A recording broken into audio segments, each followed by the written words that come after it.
Team India మాజీ సారథి senior ఆటగాడు MS ధోనీకి అరుదైన గౌరవం లభించింది. అంతర్జాతీయ క్రికెట్ కౌన్సిల్ ఐసీసీ తన అధికారిక ట్విట్టర్ అకౌంట్ కవర్ ఫోటోగా ధోనీ చిత్రాన్ని పెట్టుకుంది. ఆస్ట్రేలియాపై జరిగిన వన్డే సిరీస్లో ధోనీ అద్భుత ఆట తీరును గుర్తుగా ఐసీసీయే ట్విట్టర్లో ధోనీ కవర్ ఫోటో పెట్టినట్లు వివరించింది. దీంతో జార్ఖండ్ డైనమైట్ అభిమానులు అమితానందాన్ని వ్యక్తం చేస్తున్నారు. ఐసీసీ ట్విట్టర్కు సంబంధించిన ఫోటోలను స్క్రీన్ షాట్లు తీసి సోషల్ మీడియాలో పోస్ట్ చేస్తున్నారు. అంతేకాకుండా గొప్ప వ్యక్తి ఫోటోను ఐసీసీ తన ట్విట్టర్ కవర్ ఇమేజ్గా పెట్టుకుందని అభిమానులు కామెంట్ చేస్తున్నారు.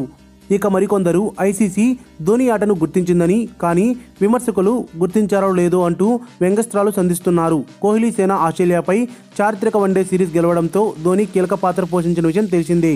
వరుసగా 3 అర్ధ సెంచరీలతో అదరగొట్టిన Dhoni player of the series కూడా కైవసం చేసుకున్నాడు.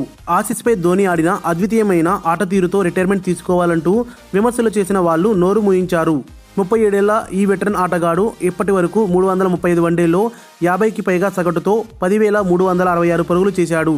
ఇందులో 10 శతకాలు, 70 అర్ధ సెంచరీలు ఉన్నాయి. కీపింగ్లోనూ ఎదురులేని ధోనీ ఇప్పటి వరకు వన్డేలో 311 క్యాచ్లు, 117 స్టంపింగ్లు చేశాడు.